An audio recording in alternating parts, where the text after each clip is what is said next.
Hey, Hey there. Janji. Hi, Jason. How are you doing? Good to I'm see you doing today. well. It's good to see you as well. How are you doing?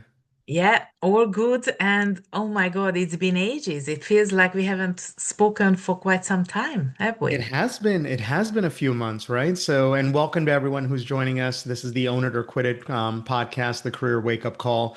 It's been a couple of months since the last time we had an episode. So, if you remember, our last episode, which was episode 10, which was a very big milestone for us, which was all around, celebrating career successes and how to talk about those career wins.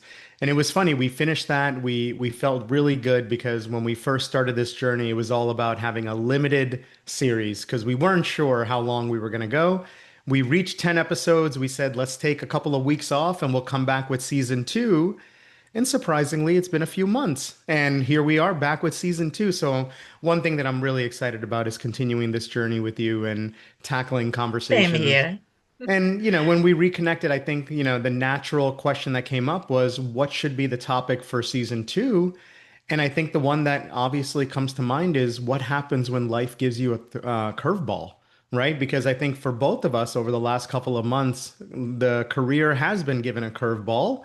And I think now is a great time for us to discuss what's been going on with us and, what our Absolutely. journey has been over the last few months, because I think for a lot of our audience members, life gives them curveballs. So let's talk about ourselves for this episode and find out what we've been up to. So, John G, I'm so happy to see you. I know what's been going on, but obviously let's catch up the audience and talk to us about what the last few months have been like for you.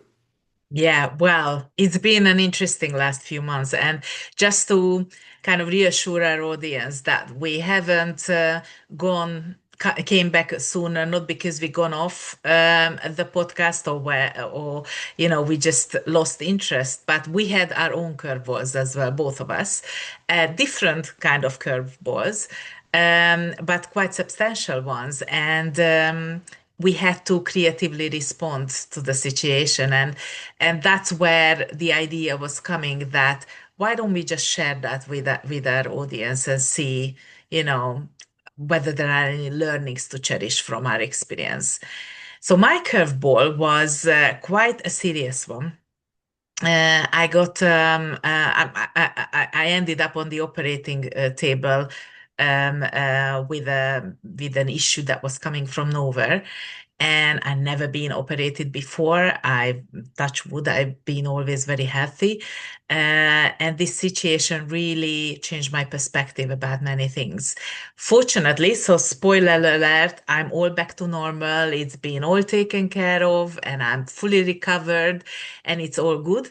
But all of you who had some sort of medical journey, sometimes at the beginning, all you learn is that you have a problem, and it takes a series of investigations to figure out the size of the problem, or what's the treatment is. And yeah, that's happened to me, and definitely that had an impact on how my summer unfolded. I had to change plans, and I had to reprioritize things. And we talked about this obviously between us, and we thought that how you adjust to a situation like that, that might be a helpful for a conversation. But before we dive in, let me throw it back at you. Like, what was your curveball? That was a bit more happy, was it? Yeah, it's a little different. First of all, I just wanted to say I'm so happy to hear that you're doing well, you're healthy, all that good stuff. Because again, Thanks. I think all of us, when we're faced with that circumstance, it's a testing of your patience. It questions a lot of what your priorities are, right? So, Yeah, I'm excited to be able to get into that because I think the decision-making process that you went through is probably very important for our audience to hear. Because sometimes you got to choose between health and career, and you got to figure out what's the most pressing priority, right? So just yeah. happy that we're back together. I'm happy you're doing well. So just good to Thank see you, you. right? Same Yeah, here. and similar, similar curveball, but not as extreme as what you faced in terms of a health crisis. But for me, it was very much the last time we spoke, I've been focusing on the company diversify, helping clients, whether it's in the AI space or, executive coaching, and was loving it and continue to love it. And the other thing that I was working on, which we never spoke about, but you knew about, was that I was writing a book as well, right? So, Indeed. when we weren't recording and when I wasn't working with a client, I was busy writing and I was busy putting down some ideas around personal branding, executive coaching, leadership, and trying to put it down in a book. And then all of a sudden, I get a call, which is from the CEO of a very large pet health and wellness company who was asking me to interview for a chief marketing officer role. Now, as you remember, I retired from corporate and made the decision to go the entrepreneurial route, and that's what started our podcast. But every now and then you get these calls and these opportunities where a door opens that you were not expecting. And the universe almost asks you, when's the next time you're going to have this door open? Do you want to step through this? And I decided I'm going to, right? So I went through the interview process. It turned out well, obviously. Fast forward, I have accepted the chief marketing officer role, and I'm currently in that position.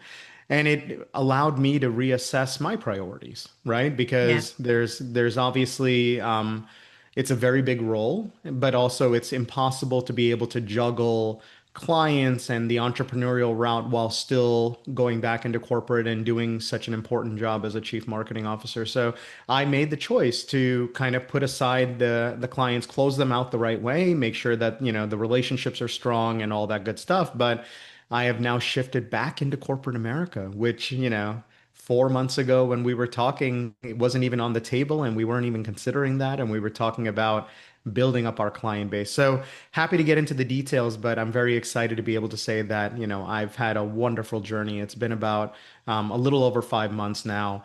I wouldn't, have second guessed the decision at all. I've absolutely loved every moment of it. And the good thing is I've still been on the journey of writing the book, and I can officially say that the book is finished. So, we completed it. I was able to kind of focus and make sure that it didn't get put to the side for a few years because of this new priority. So, I made the decision to finish that up before I started the role. Yeah, So, well, yeah, listen, congratulations. Amazing. What a lot, what a couple of months you've just had. I A know. lot of, changes, big curveballs, big time, happy changes. But, Yeah. I imagine that when an opportunity like that lands on your table, it is a serious decision. Uh, and while you're writing a book and you've been planning that, thinking that you're going to have the time, you're going to have the freedom and the capacity to do that, that is still a big decision about how you're Yes. going to fit everything in. And I'm going to ask you lots of questions to tell us about it. But first of all, I really just wanted to say that I'm so proud of you and Thank thank you. you so much for giving me those hints early on. So I've been a little bit, involved and I knew about your ambitions and, well done. Can't wait the book to come out. And Thank you. so please keep us posted. I will. I will. Thank you for that. So listen, shall we dive in and just unpack a little bit how these curveballs Yeah. worked for us? So tell me, what was your decision making process? So I've just mentioned that you were in this situation when you thought you know how you're gonna use your time, you were planning some activities like writing a book, Yeah. and suddenly the big dream job comes in your life, and then you need to rearrange a lot of things, I imagine, personally as well as professionally. Yeah. So tell us about your decision making process, any surprises you had, any kind of key learnings you had that you're happy to share with us. Yeah, I think the first thing that came to mind was nurturing the network. So I had these relationships with clients, people that trusted me to bring me in as, kind of an advisor for different companies. So first having the conversation with them about setting expectations, there were projects that were in place, there were things that were progressing. So I needed to make sure I committed to them, completed those activities, handed off and had a proper transition because the power of the network is really important. The reason why I found this chief marketing officer role showing up at my door is because someone within my LinkedIn network introduced myself informally to the CEO, who then reached out to me, and that kicked off this entire process. And sometimes we talk about in previous episodes the power of the network, the roles of different people within those networks, but it was one of those things where I had no idea that this conversation was happening about, the potential for me to walk into this role, and I wasn't interviewing for it. So it reminded me that I need to respect the network and make sure that any client that I was working with had a proper transition. So had important conversations with the existing clients, explained to them that this opportunity has come up, and we had a proper closure there. I think once, I had that, I also spoke with my family, friends, and, what I call my personal board of directors. So, the personal board of directors is this idea that within all of us, if we have a personal brand, we have an individual kind of, career, there's going to be family members, spouses, potentially children, loyal colleagues, friends from back in the day that you'll want to reach out to and talk to them about the decision-making process. So I didn't try to do this on my own. Obviously, there's family implications and stuff like that that I want to have, but there was also a lot of colleagues from different industries that I wanted to talk to about, hey, I've made the decision to move out of corporate. Does it make sense for me to go back? What am I trying to do? And what was really nice is they were asking questions that didn't necessarily give me a yes or no answer, and you were one of them. But it was basically things to consider. What is the Yeah. value of this role? What's the opportunity to be able to have this again if you pass on it now? And as I started thinking through all those questions, it made it abundantly clear that this was a very unique opportunity just for me to be able to learn, develop, but also I had something to give back. And as I thought about the company that I was going to be walking into, it's a very talented marketing organization. They're very entrepreneurial. And I do believe that there was a value that I can bring to the table that could benefit them as well, right? So when I started thinking through all of those things, it made it abundantly clear that this is the right decision. The good thing was I prioritized writing of the book. So even as I was leading into this role, I started aggressively writing the book, right? Because before, there was a schedule that I was kind of using in the back of my mind, which was every weekend, write a little bit here and there. Maybe, during the week, I'll add a little bit of commentary. But now that I knew that this role was coming up, it accelerated that timeline. So that was also a decision I made. So, there were a couple of weekends where, there was a couple of cups of coffee and, told my kids to go hang out at the park while I really sat down and thought through stuff. But the good news is we were able to get to kind of a completion before I started that role, which just opened up a lot of opportunities and allowed me to have a free mind when I stepped into this role, right? The clients were taken care of, the book was written, and then I was able to give my full self to this important role that I was offered. So that was my decision-making process. I know for you, it's a little different, right? Because it's all around health. And I think, we've all heard the idea that life is all about juggling these balls and making sure that we keep everything up from, falling on the ground. But at the end of the day, only one of those balls is made out of glass, which is usually your health. And everything else will recover. If you drop your career, or anything else, it's essentially a rubber ball. It'll bounce back. You can kind of recover, but health is one of those that is almost so precious that you have to be careful. So talk to us about how you went through that journey because I could only imagine, Yeah. the thoughts and decisions that you had to make. Yeah, absolutely. I'm happy to share. But before we move on to my story, thanks for Yeah. reminding me of the glass ball concept. And is so can I just ask you, tickle you a little bit around this personal board of director Yeah. question? So I know who your personal board of directors, I think, in a conceptual way. Is this so what's the purpose for you to bring your personal board of directors in?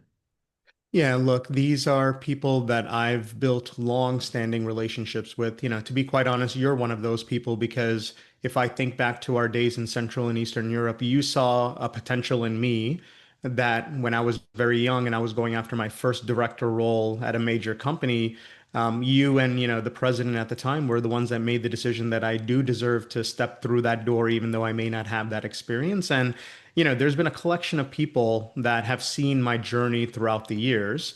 So usually the personal board of directors is a way to remind yourself of your journey because they saw you during certain milestones and chapters throughout your career, right? So My personal board of directors goes all the way back to people from my business school who saw me before I even started my marketing career, where I was trying to start there.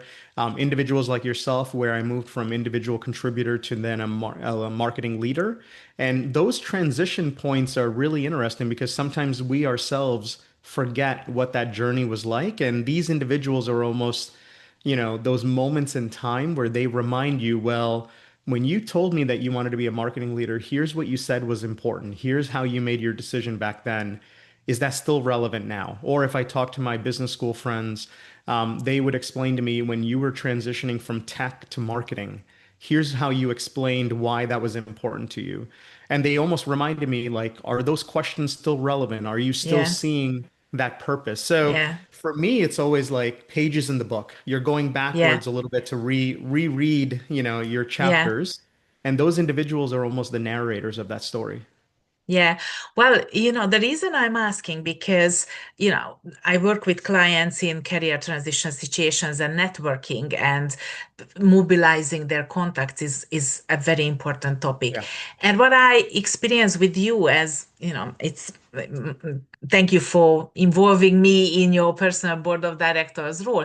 But I noticed that is really strengthening the relationship when you're building that with someone over time and not just popping up in the hour of need. Right. And you're connecting your personal board of directors in the happy stories as well as, Yeah. when you need something, when you need to ask something. That really rang the bell for me when you talked about the glass balls. I know it's probably beyond the immediate glass ball, which if you drop, it cannot be mended. That's usually family and very close friends. But I believe in a career terms, those Hmm. people who have seen your development and who have been evolving with you and now decision makers in various places, nurturing those relationships Right. is a very different story than just submarining, like popping your head up when you need something. That's That right. is breaking the glass ball, I think. If you want to kind of preciously treasure, then this idea of constantly counting on them and pay it forward, like be Yeah. the personal board of director for someone else, is the way to go. So thanks so much for sharing that. I absolutely love your approach No, I there. appreciate that. Well, back to your question to me. So indeed, that is an interesting space to be. And this was fortunately the first time when I was faced a situation like that. And my immediate thought was also people, like, how do I share this with the people who, are with me, like my family? How do I talk about it? How do I share this with the wider circle? Who do I say what? How much do I say? Because obviously this is something, you're on the beginning of a journey. You don't know the answer to many things. So anyway, I had one night of big thinking of how am I going to approach this, and then I decided that I'm gonna stay very focused with my communications Mm. while I figure out the full extent of the story. And then once it's done, I'm absolutely committed to open up and share and be there for others. The same way how some of my friends who went through similar experiences were there for me. So on one hand, kept it focused because I wanted to make sure this is not the only thing I'm talking about. Although when you get a diagnosis, you very quickly kind of have all your thoughts tend to go there. And I very early on decided I'm not gonna do that. And how good I didn't do that because it was unnecessary. So fortunately, as the investigation went further, we figured out that the problem is smaller, it's very, very treatable, and practically I'm back on my feet. And it sounds weird, but it's kind of getting in a distant memory. But when we talk about it a lot all the time and we complain, or that kind of fills your life. And I was very aware of that I didn't want to fill my life with that. The other thing is reaching out to people who had experience similar to mine. And Mm. fortunately, some of my friends shared. their stories with me before, and now I knew exactly who to call. And it was wonderful, when you talk to someone and they say, listen, I'm gonna tell you the best practice, how you approach, how Mm. you handle the situation like that, from the emotional to the practical. That was priceless. And any of you who listen to this, you know who you are, who kind of hold my hand throughout this process. Thank you so much. And I'm super committed to pay it forward to anyone in a similar story. And and there was another thing which I kind of touched on, that very early on, I decided that one thing I don't want fear to take over, my life. And and that was something I became very committed to. That was an anchor for me, that I will find my courage, and I will lead myself through courage, and I gonna focus on the solution, and I'm not gonna do loops when I'm scaring myself of possible scenarios what could go wrong, without having them confirmed.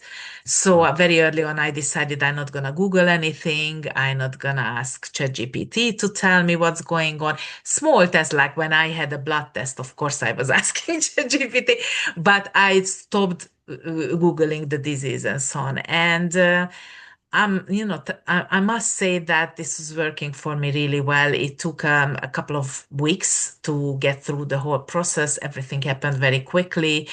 And once I was on the other end of it, I even had an overwhelming feeling of awe, of gratitude, that it was found very early, that it was curable, that I had no pain, basically. Like, that was a mind-blowing thing, where the whole kind of medical world is at the moment. Like, you can get an operation with, being on your feet a day after, which happened to me. So yeah, that was basically my strategy. Yeah, and I think first of all, it clearly is obvious that you also went to your personal board of directors, those individuals that you trusted to be able to have the conversation. One thing we haven't touched on is how did you go about having conversations with clients? Because obviously both you and I had, existing projects, clients, relationships, things Yeah, that we're helping other people through. How did you yeah, go about having that conversation with them? Because you needed to yeah. prioritize yourself. Like, talk us through that.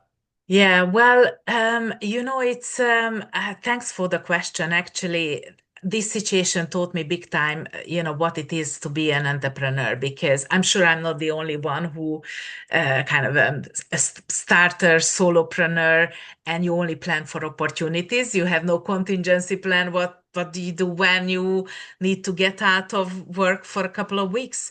Yeah. And, in terms of livelihood, but also, I'm serving clients who are, some of them are in crisis situations and who reached out to me because they need prompt help. And some of them we were in a long-term work that, we also had a very good big purpose to, and things, goals to achieve.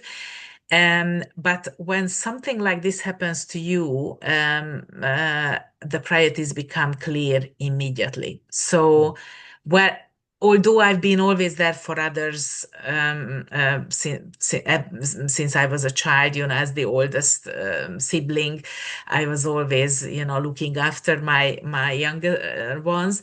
So this is a kind of in my bone, but fortunately, something woke up in me and I said, no, you're the priority. So that gave me the confidence, actually. And looking back, I think I'm so grateful I never doubted that instinct Mm. that I need to just stop everything. Even though I was perfectly fine, I could have continued working, but I knew I need the headspace. To focus, to get through everything in the quickest possible way.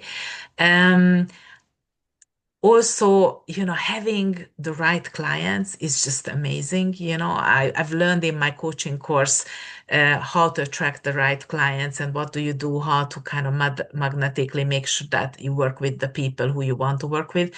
And I faced that, that situation when I really needed empathy from them and support. And it was wonderful. I mean, on the night before the operation, I got lovely messages that, I'm thinking of you and we have, a life to build, when you come out. So just, keep up. And because I recovered very quickly, we actually resumed working very very soon. But my clients were stepping up, and it was the whole experience was reassuring that this is the job I want to do. I want to carry on doing. I need a little bit more practical thinking of Yeah. scenarios like that in the future for sure. Um, but it was something I had to creatively respond to, when that occurred. Yeah, absolutely. Now, you previously mentioned, there was an anchor in terms of how you found strength and kind of courage to kind of move on, right? And I always think about the fact that we started these companies originally was based on our purpose. Like we felt a very strong purpose in what we were doing, and that's what drove the route to entrepreneurship. Talk to me about how did you stay rooted in that purpose when life threw you this kind of curveball, right? So do you feel like it really was an anchor for success? Did you have to reconsider your purpose? Talk us through a little bit of that thinking there because, Yeah. there's a lot of life reflections when you get to these kind of Oh, curveballs. absolutely, absolutely, and I'm sure you too.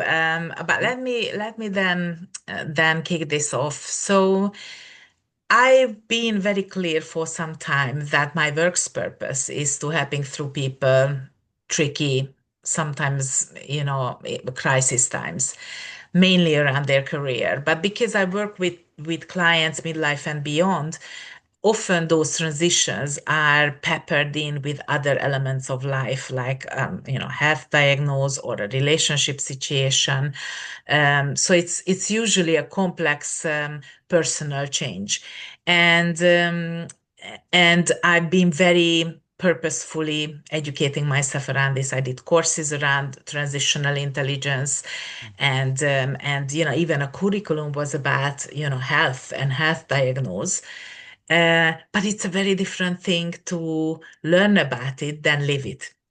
And I feel like having my own experience with this, it only connected me even, more deeply to this purpose. And I felt like there is such a need for people to know how to work with you when you are going through like that. I was so grateful for anybody who was helping me through that process.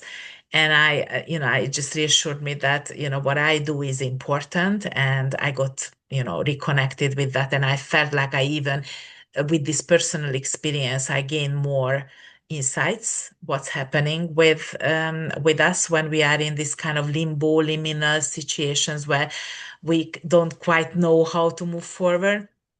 But there was another big hit as well about life's purpose. And what surprised me that this experience showed me that the only purpose of life, at least how I see it, is to live, is Mm. to live a good big life, to experience, to throw yourself into situations, to have it all and go through it and just do it, just to live and maybe evolve a little bit along the way.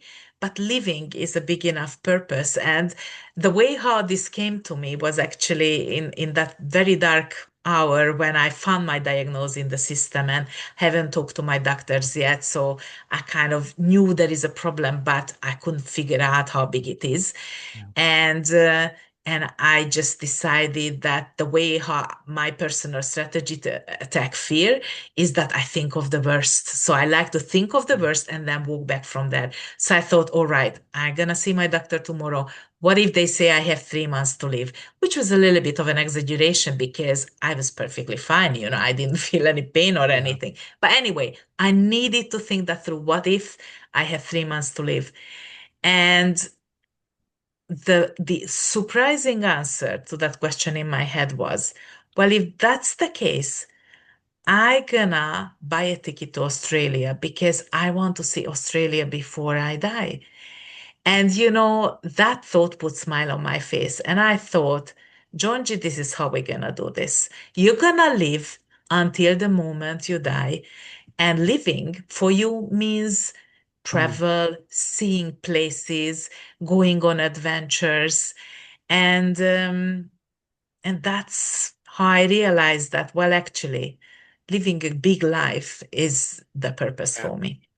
It's such a powerful realization because I think all of us, maybe not to the circumstance that you have, but there's always been those moments where we get a medical reading, but we haven't spoke to the doctor.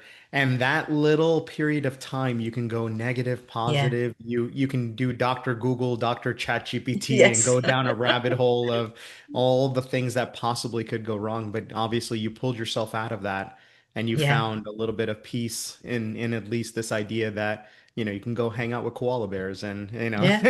and do some fun stuff with some Australian trip. But obviously we're not there. You have many more months and many more years to live, and hopefully you'll still get to Australia.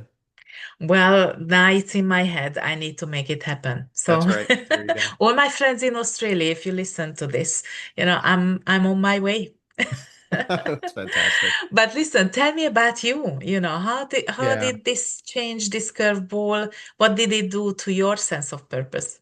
Yeah, look, I mean, the reason why I loved what I did from the entrepreneurial route was when I was in corporate, in the previous companies that both of us worked at, as well as, later in my career. Where I found joy was developing people, working through development plans, coaching. And yes, marketing is something that I love deeply, and it is a trade. It's a competency that I'm good at. But where I really found joy was helping people identify their career path and helping maybe younger people kind of find their journey through this. So my purpose was to deliver and help inspire the next generation of inclusive leaders. So when I look back at that purpose, yes, Diversify and the company that I built was very much focused on that. The book that I was writing and have written is very much focused on that. But when I looked at this opportunity to go into a new marketing organization, it was literally I can personify my purpose by helping this marketing team and these individuals that are at this company to become the next generation of inclusive leaders. And I found joy and purpose in that, right? So it's Mm, not that I was making this big decision, then walking away from anything that was important to me. It was actually I found purpose in the work that I will be doing.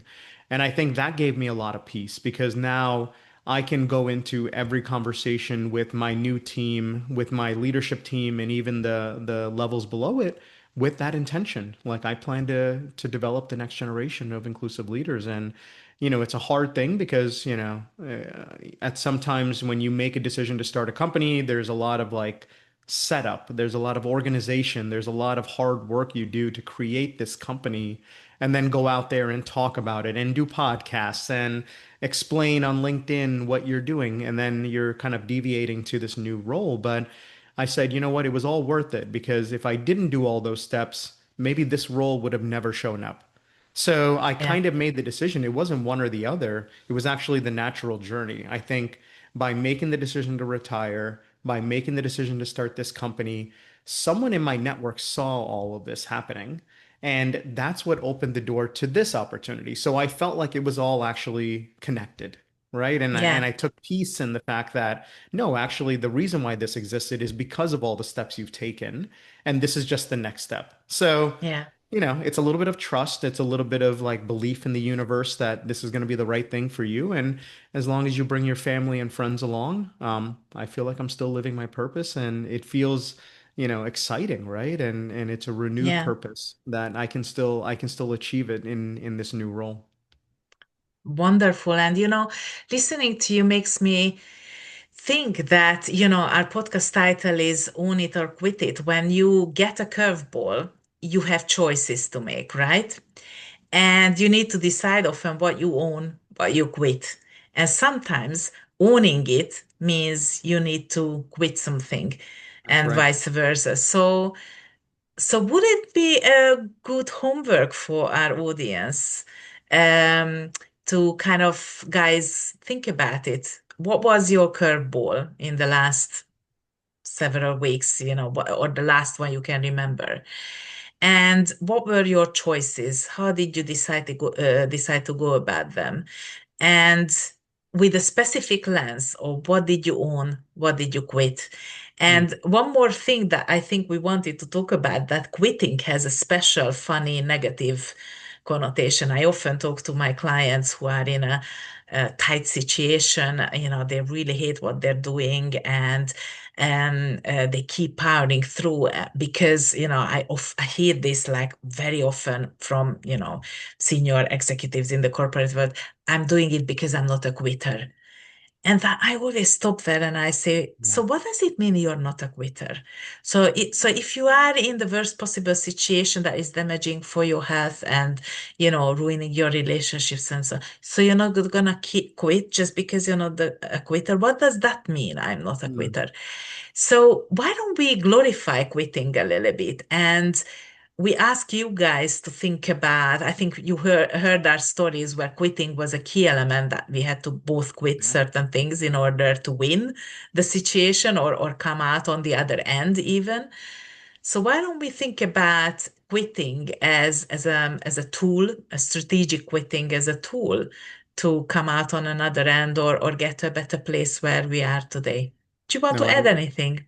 yeah, no, I love that concept. And I think even when you and I were talking offline about what is this topic going to be, how are we going to tackle this with our audience and kind of bring them into the story, we had that realization is that we were thinking about own it or quit it as a kind of positive. You either own your circumstance or you decide to walk away and it's what's best for you. But even for ourselves, we had to quit something Yeah, and it opened up the door to something brighter. And I think that's a really good connotation to put on the idea of quitting. So quitting doesn't necessarily have to be a negative. It could actually be the biggest unlock for your career, for your personal joy, because you made the decision to shed something that wasn't appropriate anymore. It wasn't yeah, needed, right? And I think for all of us, there's times where things are exactly what it needs to be, and then eventually you evolve, or the situation evolves where quitting it is the right next step because you've gotten what you wanted out of that experience. You're ready to move on. And sometimes we're afraid that moving on is a negative thing when in fact moving on can actually be quite uplifting, energizing. It could open up a completely new chapter. And for those of us that never take the opportunity to quit something, you might be stuck and you think that what you're doing is great, but you may be limiting yourselves because you have a fear of quitting it, right? And I think both of us had that fear, and we kind of talked through it with our personal board of directors.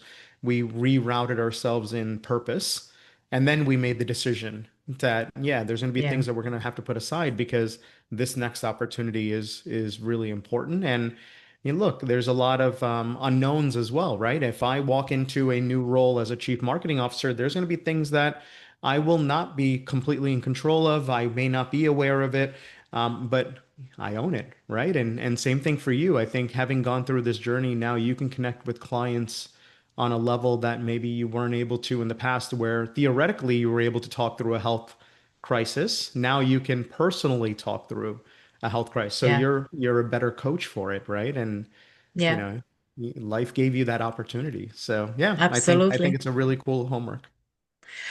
Well, agree. Hopefully, our audience agrees as well. And with this episode, we officially open season 2 of the Own It or Quit It podcast with a new light on owning it and quitting it, with a new positive light on quitting it as well. And looking forward to continue these conversations into the winter and into the spring. Lovely to Yeah. have you back, and I can't wait for your book to come out. So keep us Ah, posted. thank you. I will. I will. And I think what's really important about season two is we're really going to dig into the idea that towards the end of the year, a lot of big career decisions are made, right? Whether or not you continue on the path that you're in, reevaluating your priorities. So I think we're going to get into some really good topics that help our Exactly. audience through this period of time, which is that, end of the year, beginning of the year, new development goals, new career objectives, and we'll be tackling some really important topics. So excited for the Fantastic. audience to be back with us, and I'm excited to see you, Janji. Me too. All right. Take care. Speak soon then. All right, see ya. Bye then. Bye.